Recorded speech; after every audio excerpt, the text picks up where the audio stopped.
உணவின் மூலியமா எடுக்கிற கொலஸ்ட்ரால் உடம்புக்கு நல்லது அப்படின்றத இதற்கு முந்தைய வீடியோவில் பார்த்தோம். குறிப்பாக சைவர்களை விட அசைவம் சாப்பிட்றவங்களுக்கு உணவின் மூலியமாக கிடைக்கிற கொலஸ்ட்ரால் ரொம்ப எளிதாக இருக்கும். சைவர்களுக்கு கொலஸ்ட்ரால் உணவுகள் எடுக்கிறது ரொம்ப சேலஞ்சு தான். அதனால தான் பார்த்தீங்கன்னா சைவர்களுக்கு நிறைய ஹார்மோன் பிரச்சனைகள் இருக்கும். நான் ஆல்கஹாலிக் ஃபேட்டி லிவர்னு சொல்லப்படுற இந்த கல்லீரல் வீக்கமும் இருக்கும். அதுக்கு என்ன காரணம் அப்படின்னா, அவங்க உணவின் மூலியமாக சரியான கொலஸ்ட்ரால் கொழுப்பு எடுக்காததுனால, கல்லீரல் அதிகமாக வேலை செய்கிறதுனால அவங்களுக்கு நான் ஆல்கஹாலிக் ஃபேட்டி லிவர் வருது. சரியான கொலஸ்ட்ரால் உடம்புல இல்லாததுனால நிறைய ஹார்மோன் பிரச்சனைகளும் வருது. ஸோ சைவர்கள் கொழுப்பை உணவில் சேர்த்துக்கணும் அப்படின்றது ரொம்ப முக்கியம். சைவத்தில் நிறைய கொழுப்பு உணவு இருக்குது, அந்த பார்த்து கொழுப்பு உணவை அதிகமாக நம்ம சேர்த்துக்கணும்.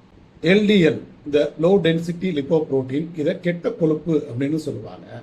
ஆக்சுவலாக பார்த்தீங்கன்னா இதோடைய வேலை என்ன அப்படின்னா, கல்லீரலில் இருந்து உற்பத்தி ஆகிற கொலஸ்ட்ராலை நம்மளுடைய செல்களுக்கு எடுத்துகிட்டு போய் சேர்க்கறது தான். அந்த செல்களில் சேர்ந்த தேவையில்லாத கொலஸ்ட்ரால், அதாவது உபயோகம் இல்லாத கொலஸ்ட்ராலை வெளியில் எடுத்துகிட்டு வந்து நம்ம உடம்பை விட்டு வெளியேற்றுறது தான் HDL அப்படின்ற நல்ல கொழுப்பு. நம்மளுடைய கொலஸ்ட்ரால் டெஸ்ட்டில் LDL வேல்யூ அதிகமாக இருந்தாலே கொலஸ்ட்ரால் அதிகமாகிடுச்சு அப்படின்னு எல்லாரும் பதறுவாங்க. அது உண்மையே கிடையாது. ஆக்சுவலாக LDL அப்படின்றது ஒரு கொலஸ்ட்ராலே கிடையாது. ஏன் அப்படின்னா அது ஒரு புரதம். கொழுப்பு நீரில் கரையாது அப்படின்றது நம்ம எல்லாருக்குமே தெரியும். அதனால தான் நம்மளுடைய கல்லீரல் அதோடைய கொலஸ்ட்ரால் அத்தனையும் LDL அப்படின்ற புரதத்துக்குள்ளே ஏற்றி அதன் வழியாக LDL கொண்டு போய் நம்மளுடைய கொலஸ்ட்ராலை எல்லா செல்களுக்கும் சேர்க்குது. ஸோ இந்த LDL அப்படின்ற புரதம் ஒரு கேரியிங் ஏஜென்ட் ஆஃப் கொலஸ்ட்ரால் தான். கொலஸ்ட்ராலை எடுத்துகிட்டு போய் நம்மளுடைய ரத்தத்தில் சேர்க்கறது மட்டும்தான் அதோடைய வேலை.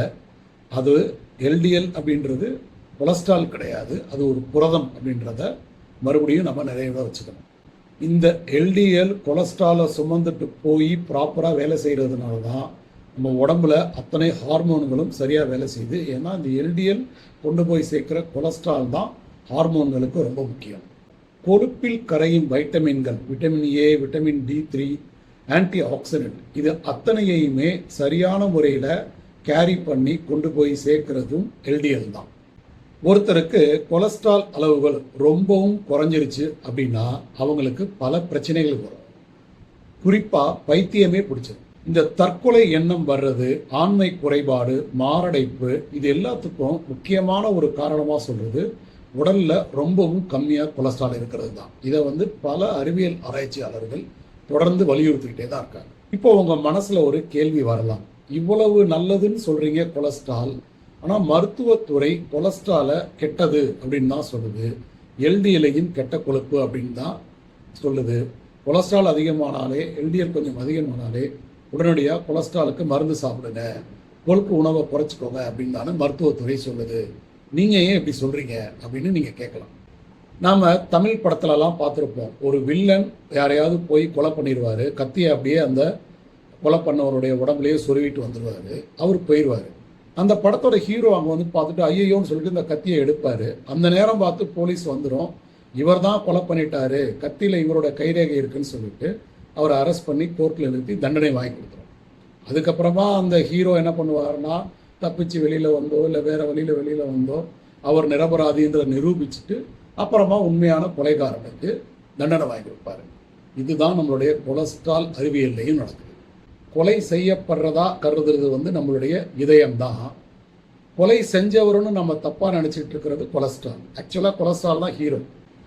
எப்படி ஹீரோவை தப்பாக அவர் தான் கொலை பண்ணாருன்னு சொல்லிட்டு தண்டனை கொடுக்குறோமோ, அதே மாதிரி இதயத்தில் எந்த பிரச்சனை வந்தாலும் கொலஸ்ட்ரால் தான் காரணம் அப்படின்னு சொல்லிட்டு அந்த விஷயத்தை பார்த்துட்டு நம்ம தண்டனை கொடுக்குறோம். அது உண்மை இல்லை. உண்மையான வில்லன் யார் அப்படின்னு பார்த்தீங்கன்னா இன்டர்னல் இன்ஃப்ளமேஷன் சொல்லப்படுற உள்காயங்கள் தான் இதயத்துக்கு முக்கியமான ஒரு வில்லன். இப்போது இன்ஃப்ளமேஷன் தான் இதயத்துடைய சிக்கல்களுக்கு காரணம்னு சொன்னால் அப்புறம் ஏன் நம்ம கொலஸ்ட்ராலை சொல்கிறோம் அப்படின்னு பார்த்தீங்கன்னா, பாதிப்பு அடைஞ்ச இதயத்தை நீங்கள் ஓப்பன் பண்ணி பார்த்தீங்கன்னா அதுக்கு உள்ளே படிஞ்சிருக்கிறது அத்தனையும் கொழுப்பாக தான் இருக்கும். ஸோ அப்போ என்ன நினைக்கிறோம், நம்ம இந்த கொழுப்பெல்லாம் படிஞ்சு கொலஸ்ட்ரால்லாம் போய் அடைச்சி தான் இதயம் வீணாக போயிடுச்சு, அதனால் கொலஸ்ட்ரால் மேலே பழி சொல்லிட்டு கொலஸ்ட்ராலை நம்ம வச்சுக்க வேண்டாம், கொழுப்பு உணவை சாப்பிட வேண்டாம்ன்ற ஒரு முடிவு போகிறோம். ஆனால் உண்மை என்ன அப்படின்னு பார்த்தீங்கன்னா, அந்த கொழுப்பு அங்கே ஏன் படிஞ்சுது அப்படின்ற காரணம் தான். ஆக்சுவலாக பார்த்தீங்கன்னா இதயத்துக்குள்ளார கொழுப்பு படிகிறதுக்கு முக்கியமான காரணம் இன்டர்னல் இன்ஃப்ளமேஷன் சொல்லப்படுற உள்காயம் தான். இப்போ நம்ம தோல் மேலே ஏதாவது ஒரு காயம் பட்டது அப்படின்னா அதுக்கு மேலே நம்ம ஒரு மருந்து பூசுவோம். அதே மாதிரி இயற்கையாகவே நம்மளுடைய இதயத்தில் ஏற்படுற உள்காயங்களை மருந்தாக போய் ஆத்துறதுக்காக போய் கொழுப்பு படியுது. ஒரு லெவலில் அது அதன் வழியாக போகிற அத்தனை கொழுப்பையும் அட்ராக்ட் பண்ணி படிஞ்சு படிஞ்சு படிஞ்சு இதய அடைப்பு வருது. அப்போ அடிப்படை காரணம் என்ன அப்படின்னு பார்த்தீங்கன்னா உள்காயம் அப்படின்னு சொல்லப்படுற இன்டர்னல் இன்ஃப்ளமேஷன். நாம் அட்ரஸ் பண்ண வேண்டியது இன்டர்னல் இன்ஃப்ளமேஷன் தான். நம்ம நிறைய ஹார்மோன்களுக்கு உதவி செய்கிற கொலஸ்ட்ராலை குறை சொல்கிறது கிடையாது. தொடர்ந்து உள்காயம் ஏற்பட்டுக்கிட்டே இருந்ததுன்னா அந்த உள்காயத்தை சரி பண்ணுறதுக்கு மருந்து மாதிரி படுகிறது தான் இந்த எல்டிஎல், அதாவது எல்டிஎல் கொழுப்பு அப்படின்ற ஒரு புரதம் அப்படின்னு வச்சுக்கோம். இந்த எல்டிஎல் என்ன பண்ணும், அதன் வழியாக போகிற அத்தனை எல்டிஎலையும் அட்ராக்ட் பண்ணிகிட்டே தான் இருக்கும், தொடர்ந்து அது மேலே படிஞ்சுக்கிட்டே இருக்கும். அதனால தான் இன்டர்னல் இன்ஃப்ளமேஷன் இருக்கிற அத்தனை இடங்கள்லையும், இதயத்தில் மட்டும் கிடையாது, எங்கெல்லாம் உடம்புக்குள்ளார இன்டர்னல் இன்ஃப்ளமேஷன் நடக்குதோ அது அத்தனைக்கும் ஒரு மருந்து பூச்சாதான் இந்த எல்டிஎல் செயல்படுது. அப்போ நாம் இன்டர்னல் இன்ஃப்ளமேஷன் இல்லாமல் பார்த்துக்க வேண்டியது ரொம்பவும் முக்கியம். சரி, அப்போ இன்டர்னல் இன்ஃப்ளமேஷன் சொல்லப்படுற அந்த உள்காயங்கள் வராமல் பார்த்துக்கிறது எப்படி அப்படின்னு பார்த்தீங்கன்னா ரொம்ப சிம்பிள். உள்காயங்கள் ஏற்படுறதுக்கு உணவு முறையில் முக்கியமான ஒரு காரணம் அதீத மாவு சத்து நிறைந்த தானியங்கள், சர்க்கரை. இது ரெண்டுமே நம்ம உடம்புல உள்காயத்தை ஏற்படுத்திக்கிட்டே தான் இருக்கும். அடுத்தது டிரான்ஸ்ஃபேட் அப்படின்னு சொல்லப்படுற மாறுதல் அடையும் கொழுப்பு. இதுவும் நம்மளுடைய உள்காயத்துக்கு ஒரு முக்கியமான காரணம். டிரான்ஸ்ஃபேட்னா நீங்கள் ரொம்பவும் குழம்பிக்க வேணாம், நாம் உபயோகப்படுத்துகிற ரீஃபைன்டு ஆயில் அத்தனையுமே டிரான்ஸ்ஃபேட்டு தான். ஒரு எண்ணெயை சூடு பற்றி அதை திருப்பி ஆற வச்சு அதை மறுபடியும் உபயோகப்படுத்தினா அது டிரான்ஸ்ஃபேட்டு தான். பொரித்த உணவுகள் சாப்பிட்டோம்னா அதுவும் டிரான்ஸ்ஃபேட்டு தான். இந்த இன்டர்னல் இன்ஃப்ளமேஷன் அப்படின்றது இதயத்தில் மட்டும் வர்றது கிடையாதுன்றதை நான் சொன்னேன். இன்டர்னல் இன்ஃப்ளமேஷன் முதுகில் வந்ததுன்னா முதுகு தண்டுவடம் பாதிக்கப்படும், ஜாயின்ஸில் வந்ததுன்னா உங்களுக்கு ஆர்த்தரைட்டிஸ் வரும், கர்ப்பப்பையில் வந்ததுன்னா பிசிஓஎஸ், பிசிஓடி இந்த மாதிரியான கண்டிஷன்ஸ் வரும்.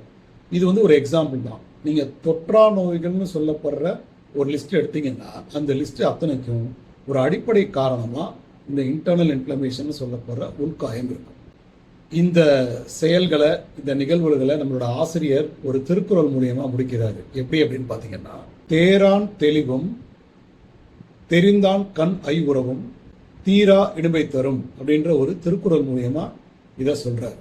அதாவது என்ன அர்த்தம்னு பார்த்தீங்கன்னா, நல்லவன் மேலே சந்தேகப்படுறதும் கெட்டவனை நம்புறதும் நமக்கு துன்பத்தை தரும்னு திருவள்ளுவர் சொல்றாரு. நாமளும் அப்படிதான் நல்லவனான கொலஸ்ட்ராலை கெட்டவன்னு சொல்கிறோம், ரொம்பவும் கெட்டவான அந்த அதீத மாவு சத்து கொண்ட தானியங்கள் அத்தனையையும் நல்ல உணவுன்னு சொல்லி சாப்பிட்டுட்டு இருக்கோம். குறிப்பாக இந்த ரீஃபைண்ட் ஆயில், வெஜிடபிள் ஆயில், இது எல்லாத்தையும் சேர்த்து தான்.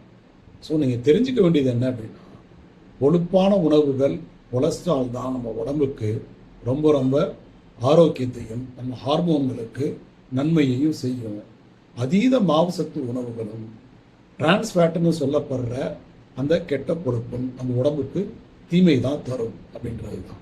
ஸோ எல்டிஎல் மேலேயும் கொலஸ்ட்ரால் மேலேயும் பழிய போடாமல் நாம் உணவில் சரியான கொழுப்பு, சரியான புரதம், மிகவும் குறைந்த அளவுக்கான மாவு சத்து எடுத்துக்கிட்டோம்னா இந்த எல்டிஎல் அளவுகள், கொலஸ்ட்ரால் அளவுகள் எல்லாமே நம்ம உடம்புல சரியான முறையில் தான் இருக்கும். அதிகரிக்கிறதுக்கு வாய்ப்பே கிடையாது.